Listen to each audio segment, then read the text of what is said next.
Let me text you.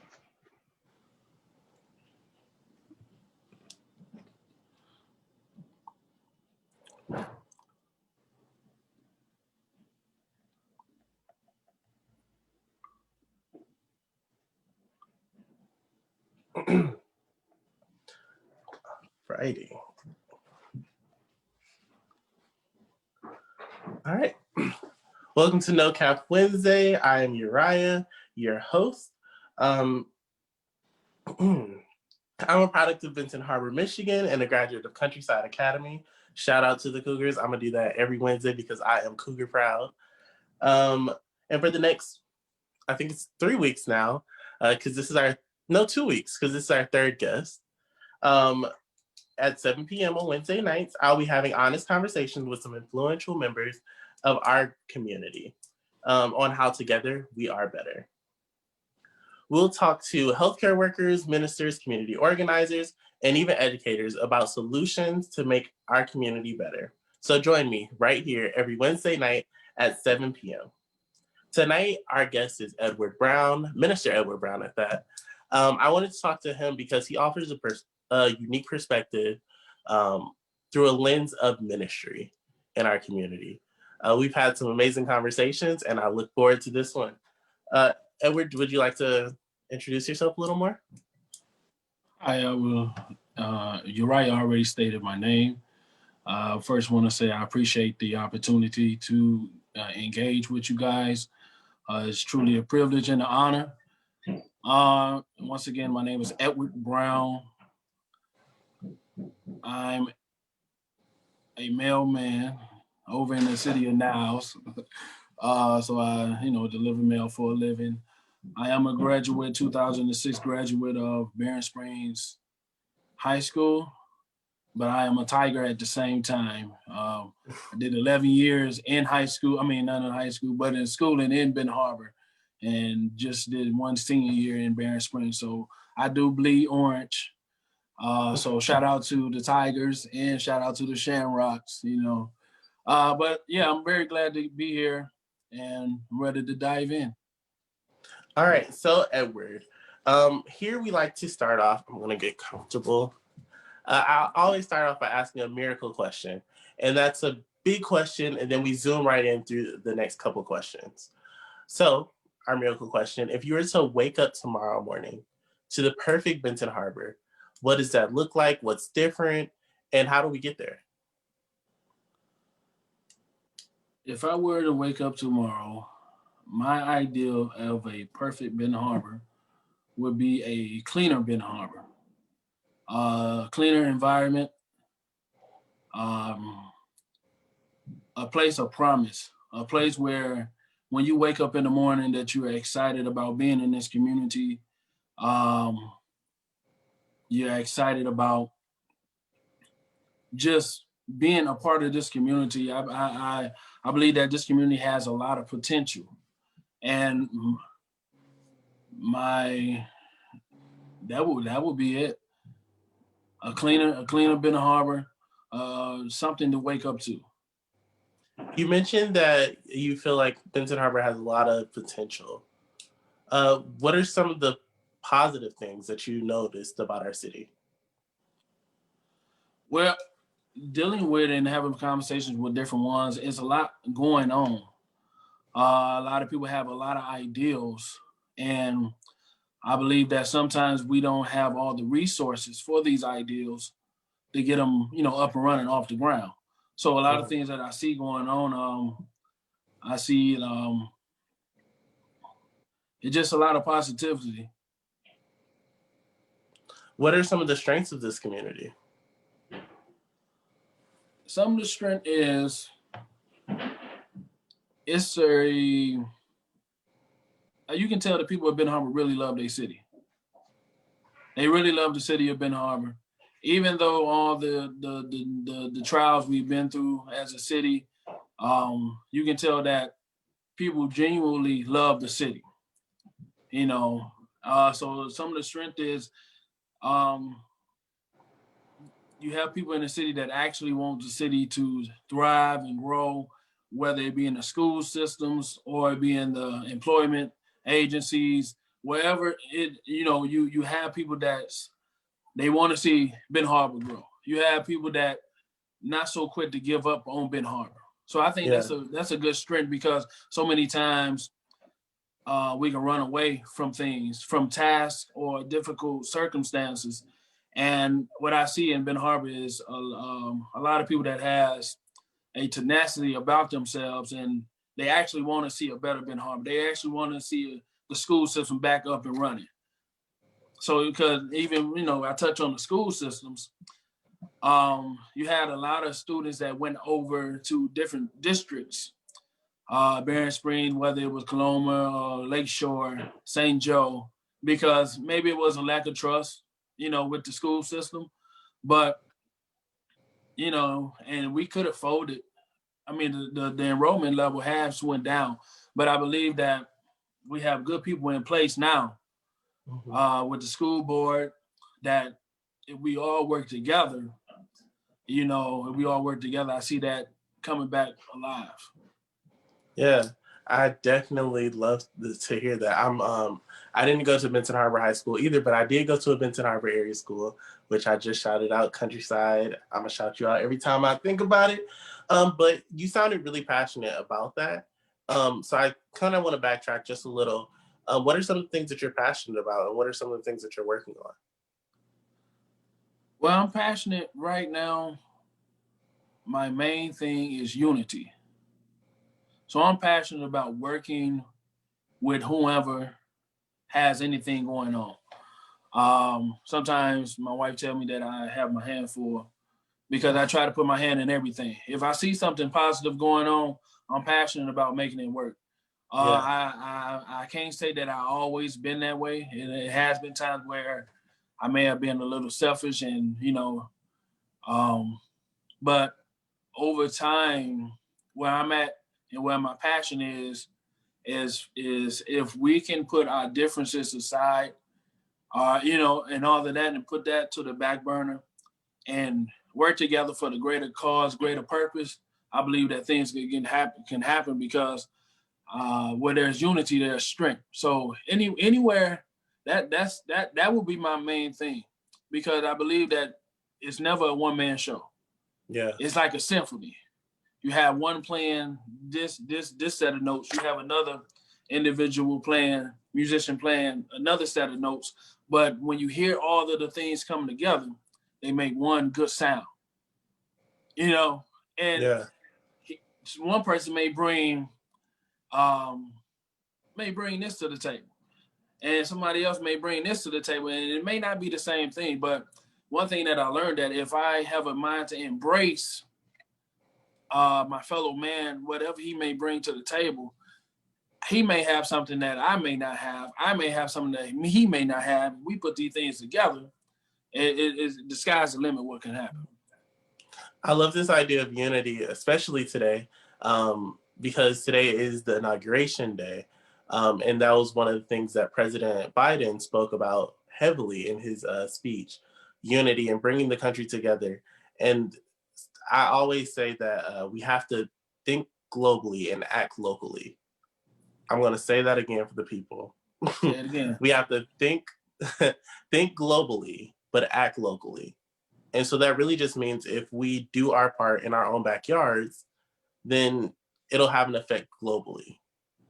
So if we unify the city of Benton Harbor, that'll have an effect on Michigan. And then from Michigan, it has an effect on the whole United States. And then from the United States, it has an effect on the world. So I love that idea of unity. So I guess my next question would be, how do we get to that point? How do we get to that point? Of unity. Of unity? Yeah. I believe that if everybody is sincere and really wants to do, if everybody is sincere about this unity thing and to get something done and to see better results, a greater Benton Harbor, I believe it takes putting pride to the side. Yeah. A lot of times we lack humility. A lot of times, if it's not my ideal, then I won't get with it. If it's not my ideal, I won't put the best foot forward. But if we can, like, and you said it, if we can start small and work our way up, we can start small and work our way up. You know, you start with yourself, because you can't have peace or anything nowhere else if you don't have inner peace. So once you master yourself, then you move on to your family, and your immediate family. You work and you it just keep growing. You start from a small group, then you can take it on to the next person, bring it on citywide, bring it on group wide, small groups. And in order to make these things happen, it has to be a thing of, I'm forgetting my own selfish pursuits. Mm-hmm. I'm forgetting what, a lot of times we don't want to do nothing. What's in it for me? What's in it for me? And a lot of times it's not about what's in it for me, but a lot of times it's what benefit would this have for the community? What benefit would this have for this group? And if it's worth this group having peace or having happiness or having a better, productive living, then I have to make up in my mind, is it worth me sacrificing? Is it worth me, sacrificing for this greater goal? And a lot of times it is. Yeah, I definitely agree with that. With MLK Day just passing, this whole week has been iconic. MLK Day, then the inauguration, and now here we are. Listen, but with that just passing, it reminds me of how churches have played a pivotal part at that, in social justice movements. What do you think the church's role is in unifying communities and in social justice now as a minister? I believe the church's role is to, the scripture says we ought to walk as Jesus walked. So a lot of times, I believe our role is to serve. When Jesus walked this earth, he served others. I believe that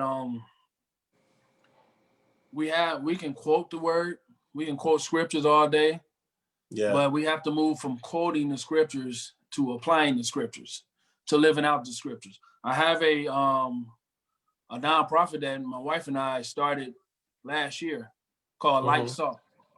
And basically it was based out of the scriptures. I didn't want to make it too religious or too churchy, but I wanted to have a good purpose for it. So we got it out of, it was based out of the scriptures where it says that you are the light of the world. You are the salt of the earth. And when you think of salt seasons things. Salt enhances things. Salt is just like a piece of meat. You can eat the meat bland, or you can season it with a little salt and then make it better, right? Yeah. And then you have light, the light in darkness. You know what I'm saying? Who has a house with no lights? And what I see when you're talking about the church, what I see is a lot of times we're the lights, but what we have going on is a light amongst light. So I don't know how many people that when you already have a light in a room that you go looking for a light to turn on because you can already see. Yeah. So light is meant to go into darkness. So I think the church's role is to basically come out of the four walls and actually do church service. Like we have the traditional formality church service where we go in and we gather together and we strengthen one another through praise and worship and the word of God being preached. But when we leave the four walls, how are we impacting our workplaces? How are we impacting the community? How are we impacting the young folks? It's so many. It's easy to point out a problem. It's easy to say what the world needs and this, that, and the other, but it's a whole totally different thing when you actually get involved. Not to get too religious, but when God saw that we had a problem, he had a sin problem. And in order to, and it separated us from God. And in order to fix that problem, he had to send his son in the likeness of flesh. And what it did was he got involved in the problem. He left heaven, glorious heaven, the throne of heaven, to come down and to come to earth and walk amongst us.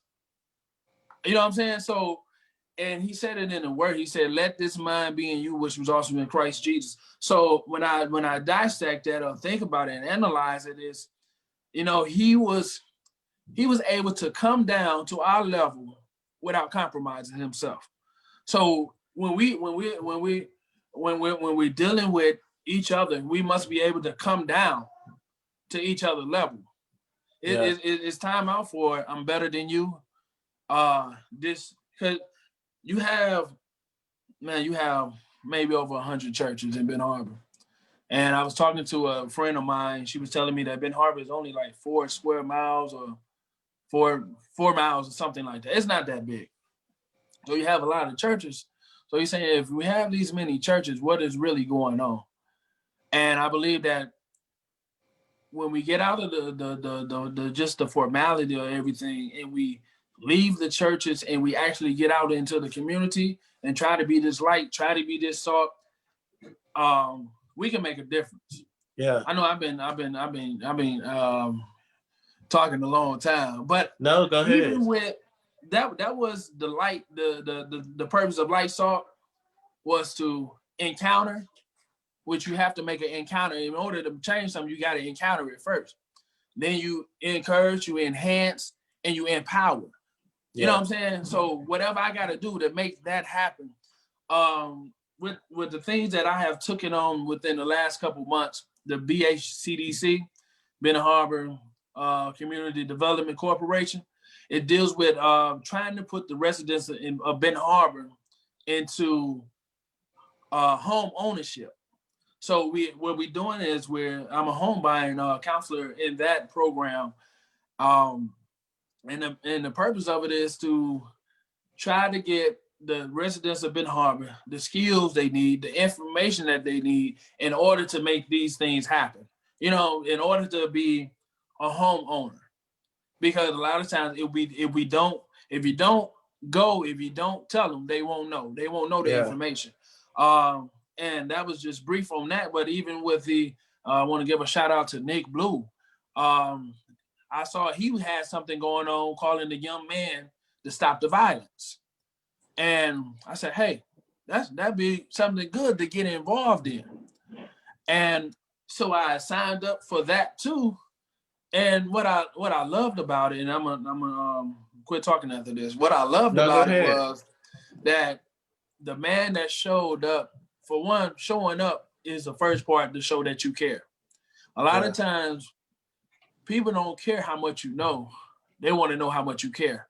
So with everybody showing up, it did something for me. You know, even though I was there to be a help, you know, along with the other young man of the city.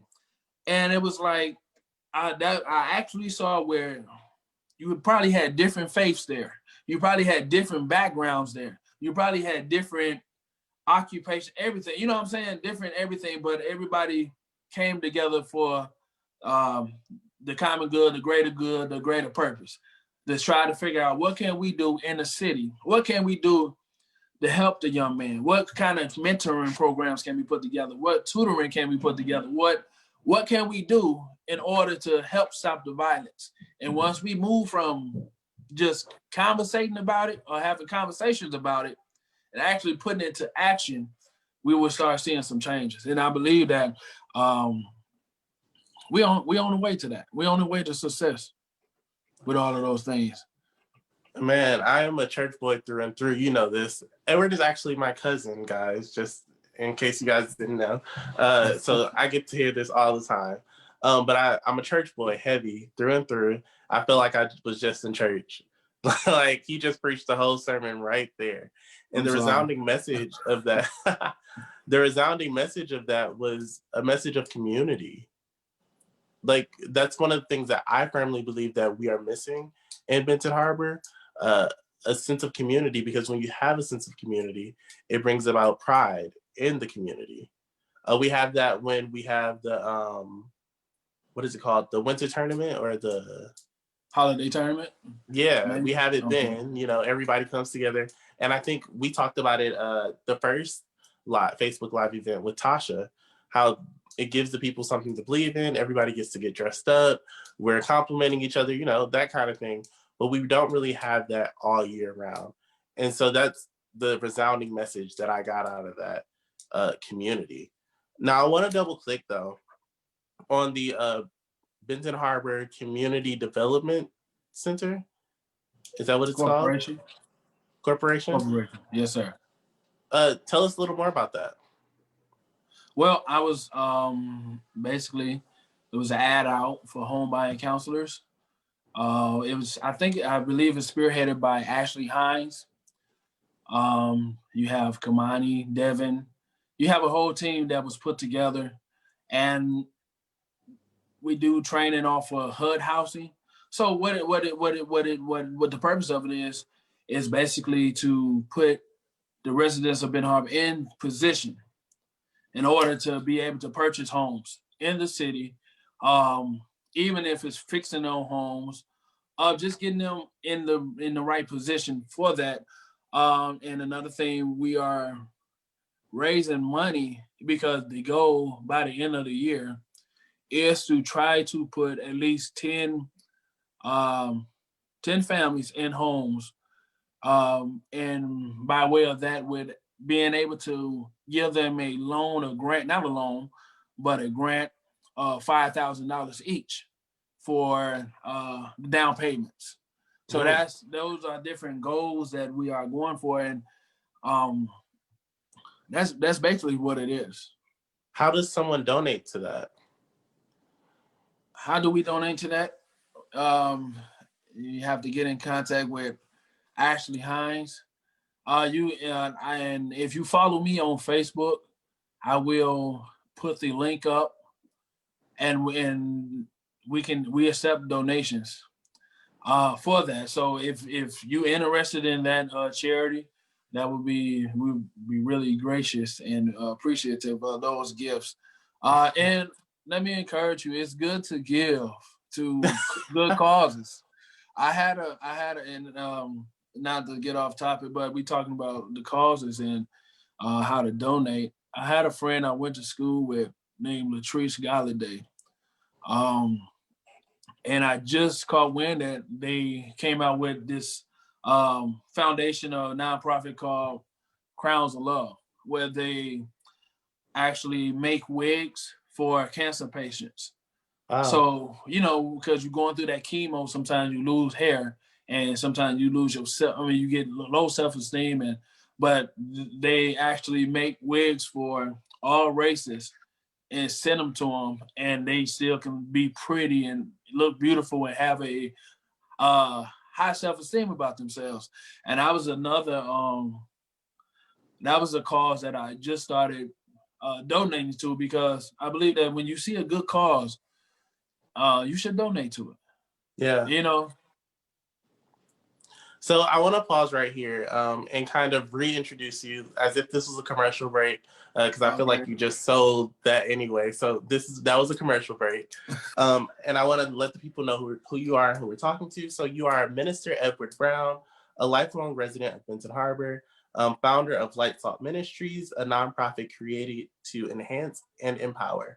You are a home buying counselor with the Benton Harbor Community Development Corporation, which we were just talking about, and a community prayer warrior. So just in case anyone was wondering. So I think we're gonna jump tracks just a little bit. One of the main purposes of these conversations is exploring the idea of institutions being better engaged and being in community with the residents. How do you think corporations can do that? Be in community with the residents? I believe that you have to make your presence known.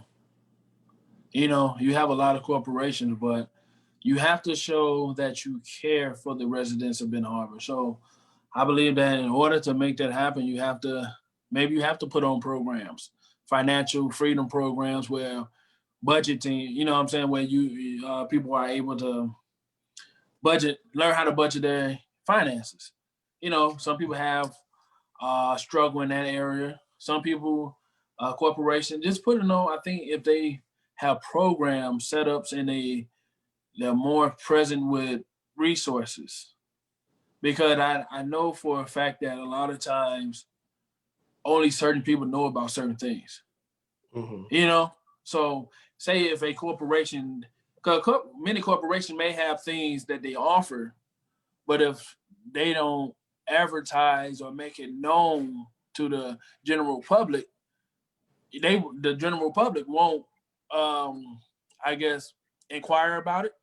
Yeah. They don't know to inquire. So how would they ask questions if they don't know to ask questions? So I definitely can agree and attest to that as well. So dun dun dun. We were talking, I think earlier or yesterday a little bit, and we were talking about the COVID vaccine. I'm partnering or helping with another organization right now, and we're reaching out to some people about, who's next to get vaccinated and things like that. And I know for me, there was a struggle of deciding whether or not to get vaccinated. Just because of the historical presence that healthcare institutions have, especially when it goes to Black men or Black women. So that was a struggle for me. I began to at first say, I'm not doing it. No, it's a no for me. But then after having conversations, sitting in on some conversations with local healthcare providers, healthcare workers, I think one of the things that stuck out to me was someone said, you trust science when they talk about global warming, you trust science when they talk about, I don't know, medicine, other medication. So why not trust science here? And so then, because I believe in communal responsibility so heavily, I've now decided to take the vaccine. How are you feeling about it as a Black man? Basically, how I feel about it is I wouldn't say yay or nay with the vaccine. I believe it's up to the individual whether or not they want to take it. Me personally, due to the fact that I normally don't get flu shots or any other vaccinations, um, I was leaning more towards not getting it. But even from your aspect of community responsibility, um, maybe for the sake of the community, maybe I consider it because I know that we will, with my job, my employment will be in the next phase of the vaccinations.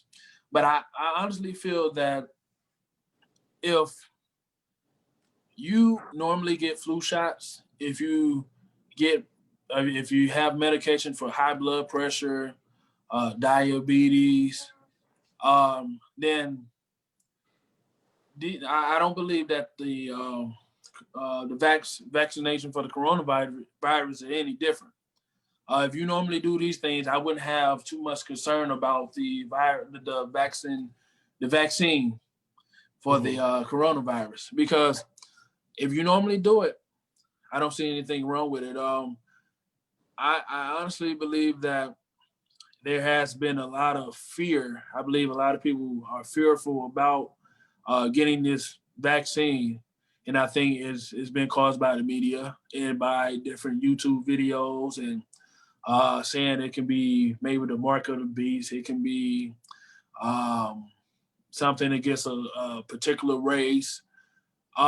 Maybe they say it came out too fast, but in reality, we've been dealing with this pandemic all of 2020.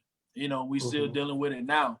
So it actually took them a long time to come up with a vaccine, and I don't know about you. If I'm in trouble, I want them to come up with it as soon as possible. So, you know what I'm saying? Sometimes we say, well, how did they come up with it so fast? Where that's their field of study, and they work diligently to get it done. So I believe that a lot of people have been taking in a lot of information from unreliable sources. And Go go ahead. ahead. I was just gonna I kind of attest to that because we live in the age of misinformation. Right now, you see an article on Facebook or on Twitter, most people don't even read them. So you see a headline and you just kind of go with it. You share it, without even thinking about it. So I definitely can see what you mean. And it's interesting because the COVID-19 hit Black and Brown communities the hardest. But we also are the group of people who have that distrust. So I think that is a very interesting and unique perspective, or not maybe Right, even not because unique, but interesting. I also heard it's so much out there. I also heard like things about Adolf Hitler and the different things, how they did the genocide and everything. Different things, and it's like if you really think about it, that stuff is crazy. It's we don't have to feel like somebody is trying to kill us or anything like that. Is um at the end of the day, how my outlook is, I trust God. Yeah. With the vaccine, not the vaccine, actually during this whole pandemic, I haven't had the luxury of staying at home, working from home. I've had to be a frontline worker, working with the community where I'm engaging with different customers every day all over the city. People I don't know, and I had to when this virus first started gaining traction, I was a little fearful. But Mhm. then I God gave me a peace, about it. And I know we lost so many people to this disease, but God gave me a peace because we can't walk around in fear forever. You know, we have to have faith and have that peace of God that God is going to protect us. And even with this vaccination, um, just believe God. Take it. There's nothing wrong with taking it. I've seen doctors take it. My wife works for Lakeland. I believe that she'll be taking it pretty soon. And maybe I'll take it. I don't know. But I guess my stance on that was, I haven't had coronavirus. So I don't feel the need to get vaccinated because I haven't had it. I don't want, and I believe when you do vaccinations, that a piece of the virus is in that vaccine. So it's like, and I guess my thinking is, why would I put it in my body if it's not in my body yet? Yeah, so I don't want to get too deep into that, but I do know that this is not how this vaccine works. This is an RNA vaccine, but that's a whole nother conversation Okay. for people who are way more qualified than us. But with that being said, I do want to refer everyone, if you have any questions or concerns, please refer back to your local CDC or Spectrum Health Lakeland. They have a lot of information there, and you can keep track of who's next in line to get vaccines, who is coming up to get vaccines, and how you can get yours if you decide that's what you want to do. I do want to backtrack a little bit because we had a question from Audrey in the comment section. She said she works for a local financial institution. Is there a way we can get involved or support the current or future home buying education efforts? There is. We are actually looking for um, partners, whether it be contractors um, in that area or financial institutions.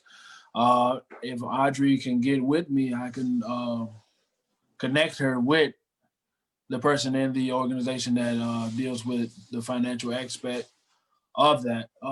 But I know they are looking for different financial institutions to get that started and to work with.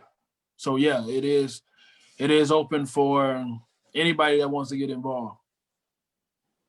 I definitely appreciate that information. And I think what you guys are doing is super cool and it's super needed. Uh, I think I saw something, I don't really remember where it was, but they were talking about buying back the block. And I think that is such a cool movement. As someone who grew up in a family where almost everybody in my family owned their homes, or someone in the family owns their homes, um, I think that's super crucial. And I was reading a while back talking about how that's the first step to Black, or not even just Black, anybody, wealth, generational wealth, ownership. So I Yeah. think what you Now guys they are doing is so also. cool. Oh, I'm sorry. I thought you were No, done. go ahead. I was But just saying, they I think they it's so also cool. looking to get into starting a community garden Mm, where you go back to uh, growing your food, mm-hmm. growing different things. You know what I'm saying? Because a lot of times people have survived off of that, and that's a good skill, a good trade to get into. So it's a lot of aspects to the BHCDC with trying to work with different ones. So yeah, that's So it sounds like it's a group of young leaders from the community. And that kind of makes me wonder a little more about, do you think that the community knows who their elected leaders are, or who the maybe influencers, or do you think the community knows who those people are and how to get in touch or involved with those people? I think that first of all, I think that we have a lot of leaders. I think we have a lot of leaders in the city of Benton Harbor, but known leaders, I don't know. We have a lot of known leaders because you have to, like I said, you have to make your presence known. And when I say we have a lot of leaders, I think we have a lot of leaders that don't even know they're leaders. Mm, You know, and that's I think that's very vital that we find those leaders and let them know that they're leaders because you have leaders that I think of now is you look at the mayor Muhammad, mm-hmm. and I want to applaud him. You know, he's been doing a good work in the city. Um, you know, I've seen a lot of things, a lot of development, a lot of things that he's been working on. And no, it's not probably going to happen overnight, but when I see that you striving and working towards a better goal, a better Ben Harbor, you have to congratulate that. You know, Yeah. and I think his name in not the personal lives, but Pastor Lynch, Pastor Carlton Lynch. Um, I see him in the community a lot. You know, I saw him when we had some violence that happened over the summer, where he got out there, and I'm just naming a couple people because I believe that you have to make yourself known. You have to, in order to have an impact, you have to be out there. You know, you can be a leader. You can be a leader in your home. You can be a leader undercover. But just like going back to the purpose of Light Talk, when you look at the scripture about you the light of the world, it said don't put it on a bushel. You know, it's like that light needs to shine in darkness. You know, so the leaders, I think we have a whole lot of leaders. We have a whole lot of people uh that I believe are leaders in the city. You know, you have a lot of people that actually work with the youth. You have a lot of people that has things going on. Um, but and with all that being said, they need support. They need, um, support behind them. Did I answer your question? Yeah, I think so. Going back to a point that you said earlier, or something you were talking about earlier about how we need to build a stronger community and work together, all that. How do we, or how do leaders, I guess, work together? How do they come together? How do we get them to come together to all be on one page and, kind of really get stuff done? Well, I believe in order for you to be in a position as being a leader, you had to be a good follower first. Yeah, So the leaders, how you make it happen is you can't forget where you come from. You can't forget how you got where you are now. You followed to get there. Sometimes I feel like Martin Luther King because and that's because okay. I want I my mindset lately has been whether you're white, black, yellow, brown, green, it doesn't matter. If we put differences to the side, if we put Mm-hmm. our own agendas to the side, our motives, our interior motives, ulterior motives, it's a whole lot can get done. So you talking about how you gonna make it happen? Sacrificing fame, sacrifice if I don't get the credit. A lot of times, you know what I'm saying, we want credit for stuff. We want to be able to give me a shout out, give me a award for this. And it's like Yeah, sometimes you may not get the credit. somebody else may get the credit, but you look for, okay, so who benefited out of this? What did we do something great out of this? And a lot of times the hardest working people are the ones that's in the background. You know what I'm saying? Those are the hardest working. The janitor is just as important as the CEO. So somebody got to clean the workplace. Yeah. Somebody got to make sure it's clean and presentable.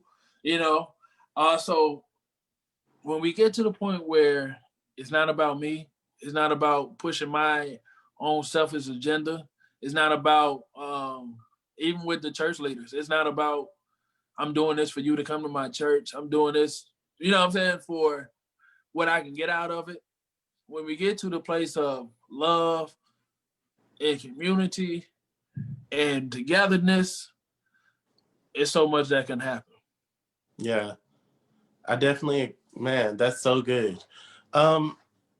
So earlier when you were talking, I'm sure we all heard it, a crash in the background. And that reminded me that today's your son's birthday. Happy birthday. It is. Elias Mac Brown, Major Mac Brown, 4 years old. Congratulations to that. So with that being said, in the mindset and thought of Elias, if you had one superpower, what would it be? If I had one superpower? Or if you have one, because you might have one.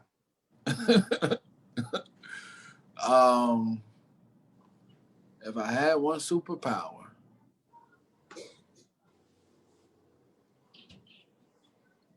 that's a good question. But if I had one superpower, it would be, man, my goal, if my motivation is my family. So if I had a superpower, it'd be where everybody has what they need. If I can give everybody in the community of Benton Harbor, in the world, in the United States, everything they need, that'd be awesome. That'd be amazing. And a lot of times, sometimes all we need is a inner peace. All we need, you know what I'm saying? Because life happens, circumstances happen, but if we have a peace about it, sometimes we think peace is when everything ain't nothing happening. But really, peace is when even if things are happening, that I'm able to cope. I'm able to be okay because I know that I'm gonna be okay. But yeah, if I had a superpower, if I can just snap my fingers and everybody have what they need, there's no lack. There's no I'm thinking of my family. I look at my family and I see they need this, they need that. So it drives me to get up and go to work. It drives me to do the things. It motivates me. Mm-hmm. I bought a house 5 years ago. The house was livable. I picked up skills along over the years working with different ones, and I redid the whole house.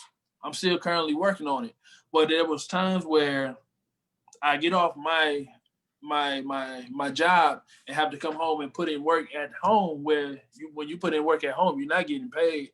So the motivation is, you know what I'm saying? That motivation is not there. You're not getting paid for it. But it was times where I was up all night working, doing things, because the motivating factor was the family, putting the family in a better position, putting the family in a better where they're not in a mode of lack, of want. And so if I had a superpower, man, it would be the supply all needs, man. I think that if I ever asked the preacher that question, I would definitely expect that answer. That was the deepest superpower I've ever heard of. I don't even know. Too kind. I don't even know what your superhero name would be. Like, okay, all right, we gonna go with that. Okay. Okay, so with that being said, Edward, at the beginning of this, we asked you a big miracle question, and we kind of want to zoom right back on in to wrap this all up. So with that being said, as a minister, and after everything that we talked about, if you could change one thing what are you going to change from here moving on about the city? I learned that if it's meant to be, it's up to me. You ever heard that before? Oh, I haven't. That's Yeah. good. You never heard that? Where's the offering pan? If it's meant to be, it's up to me. I believe that when you want to see change, sometimes change starts with you, and it have a ricocheting effect. So if I change the thing that I can change that's in my control, and then I keep building and building and building, and it changes other people, then they change the other people. Each one teach one, reach one, teach one. You know, so it's like a domino effect. Look, we have to have hope in the city. I think a lot of people in the city kind of lost hope, whether it's in the clergy, man, whether it's in the government, whether it's in the city officials, the school system. If we can instill hope again, you know what I'm saying, where people can trust individuals, because you had a lot of stuff going on. You had a lot of corruption going on. And, you know, and that's not to throw shade at any entity or anybody. But you had a lot of stuff going on. So you have to rebuild as a community. You have to rebuild that trust, that hope. And when people have hope, they work towards something. Mm-hmm. I want to leave this with everybody. I believe that because when I remember graduating high school, and when I got out of high school, I moved away from the city of Benton Harbor, went to college. I held down 2 jobs.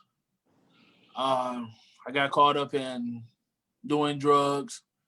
I used to be an aspiring rapper. I thought I wanted to be a rapper at one time, you know. So a lot of stuff I got wrapped up in. I remember that I made some dumb choices when I was 19 years old.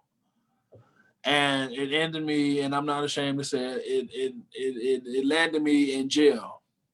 So I was in jail, and I had to do some time. They tried to pin me with 4 felonies. You know, I had to do community service. I had to do classes and probation and all of that stuff once I was released. And I'm going somewhere with this. But the amazing part is that, and this is what I try to instill, even on my job, when I go into and I see different young men in the cities that I work in, and I try to instill hope in them, because sometimes we feel like when we make bad choices, of course, yes, we got to suffer the consequences for those choices, but just because you made bad choices in life don't mean that it's over with. And I'm blessed today. All glory goes to God. You know, I give God all the credit and all the glory for that. But what I believe is that with all of that, I was told that you never have a good job. You never do this. I had parents of different ladies I was probably interested in and marrying one day, telling their daughters that, oh, don't marry them. Don't marry him. He got a record. You know, he's going to, you know, he can't do nothing for you. But the way God bless is that I was able to go to school, get a bachelor's degree. I'm working on my master's. I was able to get my family into a home. I was able to find me a beautiful wife and have a beautiful family with these beautiful kids, you know. And I was able to do all this because of God. And even with my job, I work for the government. So you know, it's like never let somebody tell you what you can't do. I'm a big component of anything is possible. With God, all things are possible. So and that's what I try to do. I try to instill hope in different ones, because sometimes we see people and we say, well, they probably always had it good, you know, and and it's like, no, sometimes it's not always the case. But God and hard work and dedication can take something that was headed for destruction and make something great out of it. So what I would leave and getting back on topic, what I would leave is, you know, we have to don't lose hope. Yeah. Unity is everything, and if we come together for a greater purpose, put our great minds together with great people, we'll see great things come to pass.